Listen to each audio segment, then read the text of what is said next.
Hello दोस्तों, कैसे हैं आप सब। स्वागत है आप सभी का कॉमिक वर्ल्ड चैनल पर। तो चलिए दोस्तों, शुरू करते हैं राज कॉमिक्स में बाकेलाल सीरीज़ की अगली कॉमिक्स, ऋषि बाकेलाल।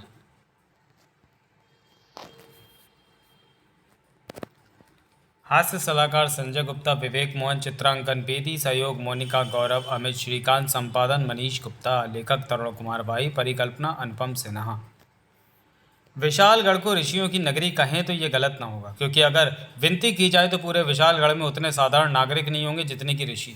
विशालगढ़ के लोगों को भी ऋषि मुनियों में अपार श्रद्धा थी, इसलिए किसी भी ऋषि की सेवा शुभ शुश्रूषा का अवसर वो हाथ से नहीं जाने देते थे।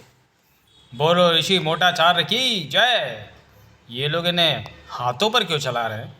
ऋषि मोटाचार्य बहुत पहुंचे हुए ऋषि हैं, ये अपने चरण भूमि पर नहीं रखते। तभी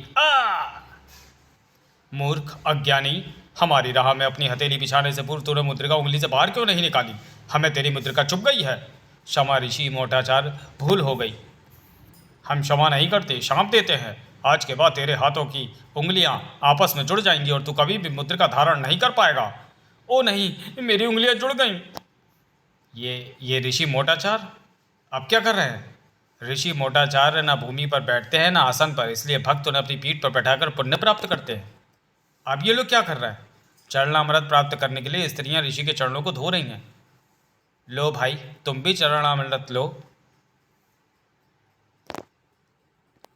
नहीं, आज मेरा उपवास है, जल को छोड़कर बाकी सब कुछ खा पी सकता हूँ। छी छी, दूर करो ऐसे चरणामृत को। उसके बाद शुरू हुआ भेंट देने का सिलसिला। ऋषि महाराज की जय हो, ये सूखे मेवे व फल स्वीकार करें। हम प्रसन्न हुए बच्चा, तेरी मनोकामना पूर्ण हो। अशर्फियों की थैलियों की ये तुच्छ भेंट स्वीकार करें महाराज। कौन मूर्ख स्वीकार नहीं करेगा। तेरी भी मनोकामना पूर्ण हो। आज प्रथम बार कुछ सोचते हुए बाकेलाल बेहद गंभीर था। इन ऋषियों के भी मज़े हैं, बैठे बैठाए सारा सुख भैवा मिलता रहता है, जिसके बदले में इन्हें अपने भक्तों को आशीर्वाद और क्रुद्ध हो जाने पर शाप देना होता है। इनके आगे सभी सिर झुकाते हैं, चाहे वो राजा हो या भिखारी। कुछ सोचते सोचते सहसा बाकेलाल ठिठक कर रह गया।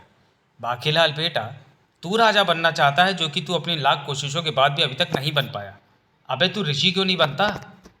अगर एक बार तू ऋषि बन गया तो फिर तेरा शाप भी मुछड़ को ज़रूर लगेगा, और अगर ऐसा हो गया तो मुझे ऋषि से राजा बनते भी देर नहीं लगेगी। वो मारा पापड़ वाले को, ये बात मेरे मस्तिष्क में पहले क्यों नहीं आई। अब मैं ऋषि बनूंगा। बाकेलाल फिर ठिठक कर रुक गया। लेकिन ऋषि बनने के लिए मैं क्या करूं। क्यों ना ऋषि मोटाचार्य को ही अपना गुरु बना लूं। हाँ, यही उचित रहेगा। जल्द ही मुझे अपना शिष्य स्वीकार करे गुरुदेव, और मेरे ऋषि बनने का मार्ग प्रशस्त करे। ओह, तो तू ऋषि बनना चाहता है। जी हाँ, मुझे ऋषि बनना है। अगर आपकी कृपा हो गई तो। ऋषि बनना अत्यंत दुष्कर होता है, पाँव दबाता रहे। हाँ, तो मैं कह रहा था कि ऋषि बनना अत्यंत दुष्कर कार्य होता है। तुझे शिक्षा दीक्षा लेनी पड़ेगी ताकि तुझे शास्त्रों का ज्ञान हो जाए। ऋषि बनने के लिए ये बाकेलाल कुछ भी करने के लिए तैयार है। तो फिर ले फिर मैं पुस्तकें बता देता हूँ। वो सब पुस्तकें लेकर मेरे पास आ जाना, मैं कल से ही तेरी शिक्षा दीक्षा आरंभ कर देता हूँ। तब कुछ देर बाद, अब तुम जाओ बाकेलाल, और हाँ, जाते जाते ये केले का छिलका बाहर कूड़ेदान में फेंकते जाना। कर बेटे, अभी तो मुझे गधे को भी बाप बनाना है, तो मैं बना लूँगा। अगले दिन, आज से मैं तुम्हारी शिक्षा दीक्षा आरंभ करता हूँ बाकेलाल। शास्त्रों का संपूर्ण ज्ञान प्राप्त करने के लिए पहले अक्षर ज्ञान का होना आवश्यक होता है। बोलो बाकेलाल, का से कबूतर, का से कबूतर, खा से खरगोश, खा से खरगोश। पर यह सब तो मुझे आता है गुरुदेव। मूर्ख अज्ञानी हमेशा ये कहता है कि उसे सब कुछ आता है। अगर तुझे मेरा शिष्य बनना है तो तुझे ये सब पढ़ना ही होगा। इसके बाद हम आज से अनार वाला अध्याय आरंभ करेंगे, और इस प्रकार सीढ़ी दर सीढ़ी चढ़ते हुए 25-30 वर्षों में मैं तुझे संपूर्ण शास्त्रों का ज्ञान कराकर 50 वर्ष में ऋषि बना दूंगा। 50 वर्षों में? बाप रे, भाड़ में गई शिक्षा दीक्षा। वत्स बाकेलाल, कहाँ जाता है। अध्ययन के बाद तुझे मेरी देह की चप्पी मालिश करनी है। ऋषि बनने का भूत बाकेलाल के सिर पर बुरी तरह से सवार हो चुका था। जल्दी से जल्दी ऋषि कैसे बने। कवि प्रकाशाचार्य की ये पुस्तक मुझे जल्दी से जल्दी ऋषि बनने की तरकीब बताएगी। बाकेलाल ने उसी रात पुस्तक को पढ़ डाला। ऋषि बनने के लिए ऋषि सिद्धि प्राप्त करना बहुत ज़रूरी होती है, और सिद्धि प्राप्त करने के लिए पहुंचना पड़ता है शमशान भूमि में। अब मुझे शमशान में गर्दन तक की गहराई का गड्ढा खोदना होगा, क्योंकि पुस्तक में ऐसे ही लिखा है। उसके बाद मुझे अपने गर्दन तक के शरीर को इस गड्ढे में दबा कर ये सिद्धि प्राप्त करनी होगी, जिससे प्राप्त होते ही मैं ऋषि बन जाऊंगा। ओ, ये आवाज़ कैसी? शायद ज़मीन में रखी कोई बोतल टूट गई है। किंतु बेचारा बाकेलाल क्या जानता था कि जो बोतल टूटी है वो कोई मामूली बोतल नहीं थी। अरे ये क्या? ये धुआं कहाँ से आ गया? और ये कौन हंस रहा है? कहीं ये कोई भूत तो नहीं जो बोतल में बंद था, वो बोतल टूटते ही बाहर आ गया है। पर वो जो भी था उसने बाकेलाल की गिग्गी बंधा दी थी। मुझे देखकर भयभीत मत हो नौजवान, क्योंकि तूने मुझे एक लंबी कैद से आज़ाद किया है। मैं तुझसे बहुत प्रसन्न हूँ। तेरा नाम क्या है? बाकेलाल। बाकेलाल, मेरा नाम कभी पूरा था लेकिन आज अधूरा है। अब मुझे फिर से पूरा होना है और उस पूरे को आधा बनाना है जिसने मुझे पूरे से आधा किया था। तो बाकेलाल सुन, मैं जिससे प्रसन्न होता हूँ उसकी एक इच्छा ज़रूर पूरी करता हूँ। अपनी कोई एक इच्छा बता। बाकेलाल को जैसे अपने कानों पर विश्वास ही नहीं हुआ। ओह, ये तो मेरी कोई एक इच्छा पूर्ण करने की बात कर रहा है, और इस वक्त मेरी केवल एक ही इच्छा है और वह है ऋषि बनना। तो क्यों ना इसे मैं अपनी वो इच्छा बता दूं। मन ही मन यह सोचकर प्रसन्न होते बाकेलाल ने अपनी इच्छा अधूरा को बता दी। ओह, तो तू ऋषि बनना चाहता है? हाँ। अधूरा ने हाथ आगे करके कोई मंत्र बुदबुदाया और इसी के साथ, ले बाकेलाल, ये गेरुए हुए वस्त्र, ये जनेई हुई, ये नकली दाढ़ी, ये खड़ाऊ और ये कमंडल, इन्हें धारण करने के बाद तू ऋषि बन जाएगा। और अब मैं चलता हूँ, क्योंकि पूरा होने के लिए मुझे हासिल करना है अपना आधा शरीर। अब इस पुस्तक की तुझे ज़रूरत नहीं रही। बाकेलाल के क्रोध का ठिकाना ना रहा। कमबख्त धोखा दे गया। ये वस्तुएं धारण करके नकली ऋषि बनना होता तो मैं कब का बन गया होता। फिर नकली ऋषि शाप कैसे देगा? ऋषि बनने की मेरी ये योजना भी नाकामयाब हो गई, क्योंकि अधूरा ने जाते जाते पुस्तक भी फाड़ दी। तो अब ऋषि बनने के लिए मैं क्या करूं? तपस्या। अगर भगवान भोले शंकर मुझ पर प्रसन्न हो जाए तो मैं उनसे ऋषि बनने का वर मांगकर ऋषि बन सकता हूँ। मन ही मन में निश्चय कर बाकेलाल कठोर तपस्या करने लगा। हे भोले शंकर, अगर तुमने जल्द ही प्रकट होकर मेरी मनोकामना पूर्ण ना की तो मैं शिवलिंग पर सिर पटक पटक कर अपने प्राण दे दूंगा। प्रकट होना ही पड़ा भोले शंकर को। ठहरो बाकेलाल, मुझ पर अपनी हत्या का पाप मत चढ़ाओ, काम ना करो। आहा भोले शंकर, मेरी एक ही धमकी में प्रकट हो गए, जबकि मैंने सिर पटकने से पूर्व माथे पर बंधी पट्टी के नीचे बहुत सारी रुई लगा ली थी। बाकेलाल अब कोई भी अवसर नहीं गंवाना चाहता था। हे भोले शंकर, मैं ऋषि बनना चाहता हूँ, और ये तभी हो सकता है जबकि आपका डमरू, त्रिशूल और वो खाल मुझे मिल जाए जो आपने धारण कर रखे। क्या? बाकेलाल, डमरू और त्रिशूल तो ठीक है, किंतु अगर ये खाल दे दी तो मैं कैलाश पर्वत पर वापस नहीं लौट पाऊंगा और मुझे किसी कंदरा में जाकर शरण लेनी होगी। मुझे कुछ नहीं पता भगवान, अगर आपने मेरी इच्छा पूर्ण है की तो मैं शिवलिंग पर सिर पटक पटक कर। नहीं, रोको बाकेलाल, अब तो मुझे ये वस्तुएं और ऋषि बनने का वरदान तुम्हें देना ही होगा। किंतु वत्स बाकेलाल, ये वस्तुएं तुम्हारे पास केवल पूर्णिमा तक ही रहेंगी। वाह! अगले ही पल बाकेलाल के वस्त्र हो गए गायब, और अरे वाह, भगवान शंकर ने जो खाल पहन रखी थी वो मेरे तन पर आ गई। किंतु भगवान शंकर कहाँ गए? वो अवश्य कंदरा में शरण लेने चले गए होंगे। तभी ओ, मेरी दाढ़ी भी उगाई। चलो अच्छा हुआ, ऋषियों की दाढ़ी लंबी हो तो भक्तों पर अधिक प्रभाव पड़ता है। अब चलना चाहिए विशालगढ़ में। बोलो ऋषि बाकाचार्य की। शीघ्र ही बाकेलाल विशालगढ़ जा पहुंचा। अपना प्रभाव जमाने के लिए इन लोगों को कोई चमत्कार दिखलाना होगा, मगर मैंने कौन सा चमत्कार दिखाऊं? मुझे तो ये पता ही नहीं। सहसा ही बाकेलाल के मुंह से निकला, मूर्ख, यहाँ खड़े खड़े मेरा मुंह क्या देख रहा है? जा खेत में जाकर हल चला, आज तुझे वहाँ गड़ा खजाना मिलेगा। क्या सच महाराज? मूर्ख अज्ञानी, ऋषि बाकाचार्य पर अविश्वास करता है। जा जल्दी जाकर अपनी आंखों से देख ले। क्षमा ऋषि महाराज, मैं अभी जाकर अपने खेत में हल चलाता हूँ। ऋषि बाकाचार्य की बात की हकीकत जानने के लिए अन्य लोग भी किसान के पीछे पीछे भागे, और तभी अरे ये क्या, मेरा शरीर द्रुत वेग से कहाँ उड़ा जा रहा है? ओह, ये तो मेरा वो कक्ष है जहाँ मैं अपना धन रखता हूँ। मेरे हाथ मेरी इच्छा के विरुद्ध स्वयं मेरे धन से भरा संदूक क्यों उठा रहे हैं? अरे अरे, मैं तो फिर वायु वेग से उड़ चला। ओह, ये मैं कहाँ पहुँचा? ये तो खेत है। मेरे हाथ में थमा त्रिशूल खुद ही कुदाल की तरह चलकर गड्ढा खोद रहा है। ये सब क्या हो रहा है? गड्ढा खोद जाने के बाद मैं अपने धन से भरे संदूक को इस गड्ढे में क्यों दबा रहा हूँ? संदूक वहाँ दबा देने के बाद ओह, मेरा शरीर पुनः वायु वेग से उड़ चला। ये तो मैं वहीं आ पहुँचा जहाँ मुझे किसान मिला था। थोड़ी ही देर बाद ऋषि बाकाचार्य की जय जय। आप धन्य ऋषिवर, आपने जैसा कहा था वैसे ही हुआ। मैंने जैसे ही अपने खेत में हल चलाया, मुझे वहाँ से धन से भरा यह संदूक मिल गया। ये तो मेरा ही संदूक है। फिर देखते ही देखते, ऋषिवर हमारा भी उद्धार करे। कल्याण हो। मेरा नाम कल्याण है ऋषिवर। आप तो अंतर्यामी हैं।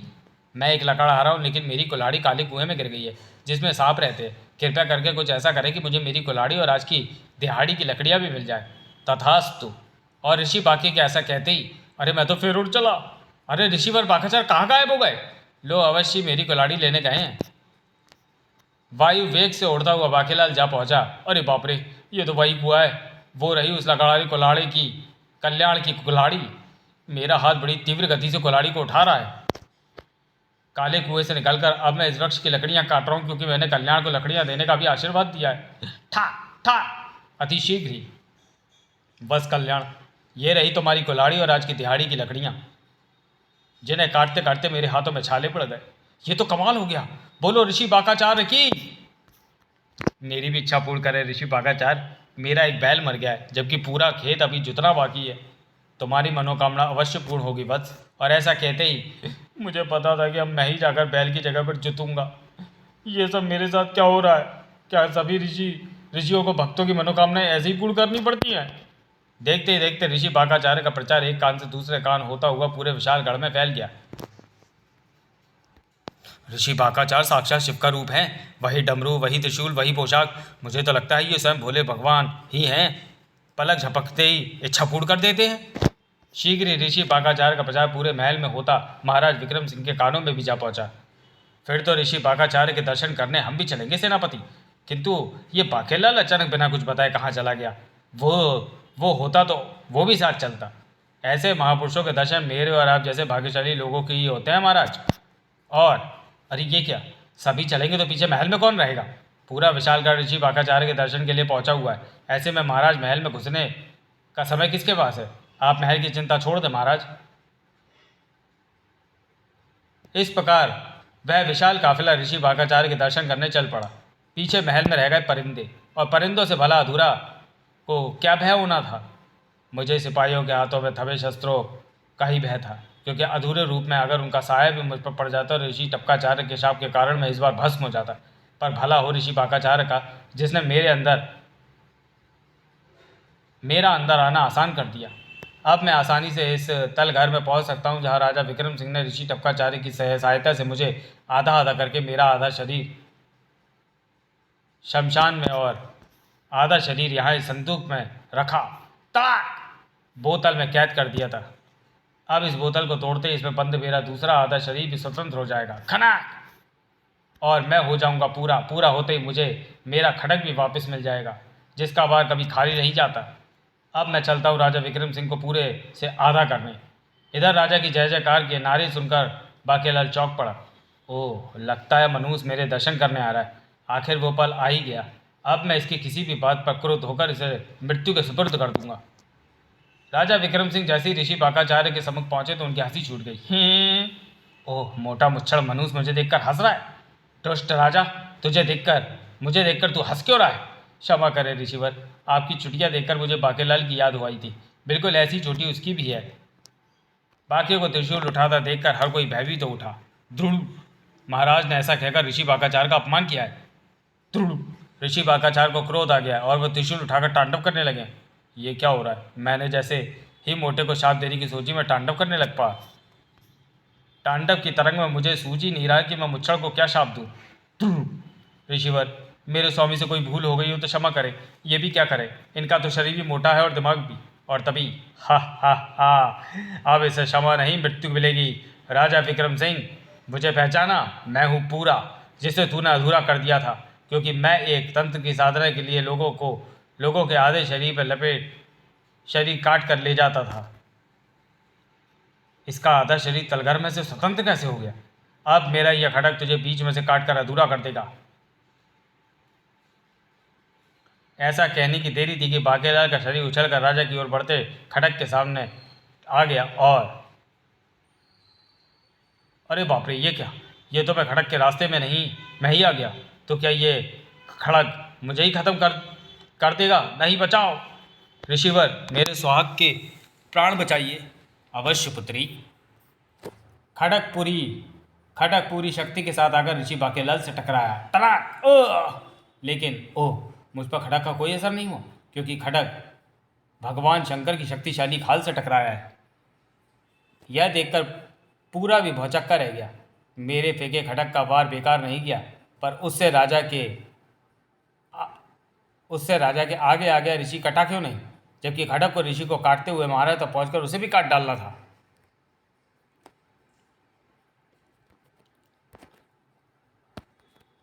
ऋषि बाकेलाल उस वक्त कुछ और ही सोच रहा था। मैं तो मोटे को शाप नहीं दे पा रहा, क्योंकि मुझे सूझ ही नहीं रहा कि मैं मोटे को क्या शाप दूं। किंतु पूरा राजा का दुश्मन है। अगर मैं इसे शिव का त्रिशूल दे दूं तो ये मुच्छड़ को जरूर मार डालेगा। मैं डमरू बजाकर इसका ध्यान अपनी ओर आकर्षित करता हूँ। डमरू मत बजाओ, मुझे डमरू की आवाज़ से डर लगता है, क्योंकि इसमें मेरी शक्ति ही क्षीण हो जाती है। दूसरे ही पर दुर दुर पूरा, तो ले थाम ले ये त्रिशूल। ये शिव का त्रिशूल है, इसका वार बिल्कुल भी खाली नहीं जाएगा। डमरू की आवाज़ बंद करो। ऋषि बाघाचार्य ने सच ही कहा था, शिव का त्रिशूल तो पाप का संहारक था, तो फिर वो पाप शक्ति को कैसे बख्श देता। खचाक! मैं एक बार फिर अधूरा हो गया। इसी के साथ ओ ये क्या, त्रिशूल डमरू सहित कहाँ गायब हो गया? शिव का पवित्र परिधान भी गायब हो गया। ये क्या, खाल भी गायब हो गई और उसके सामने मेरे वस्त्र वापस आ गए। दाढ़ी भी गायब हो गई, मोटापा भी गया, और ये तो मेरा प्यारा बाके ही है। हो गया बेड़ा गर्क। भोले शंकर, मैंने मोटे को शाप देना चाहा तो मैं शाप क्यों नहीं दे सका? यह रहस्य तो मैं बताना होगा।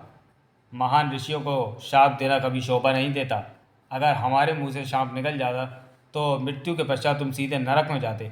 और वैसे भी मैंने तुम्हें ऋषि बनने का अवसर दिया था ना, वह किसी को शाप दें दिया था ना, वह किसी को शाप देने का। हे भोले शंकर, तुमने तो कहा था कि तुम्हारी वस्तुएं मेरे पास पूर्णिमा तक रहेंगी, पर अभी तो केवल एक ही दिन हुआ है मुझे ऋषि बने। वत्स बाकेलाल, आज ही तो पूर्णिमा है। धोखा! बाकेलाल पहले पुच्ची दे, क्योंकि शिव का त्रिशूल, डमरू व खाल देखकर भी मैं समझ गया कि पूरा से मेरी रक्षा करने के लिए ही तुमने ये रूप धरा था। मैं ऋषि भी नहीं बन सका। समाप्त। तो चलिए दोस्तों, वीडियो को यही समाप्त करते हुए मिलते हैं बाकेलाल सीरीज़ की अगली कॉमिक्स संकट मोचन बाकेलाल में। तब तक के लिए धन्यवाद।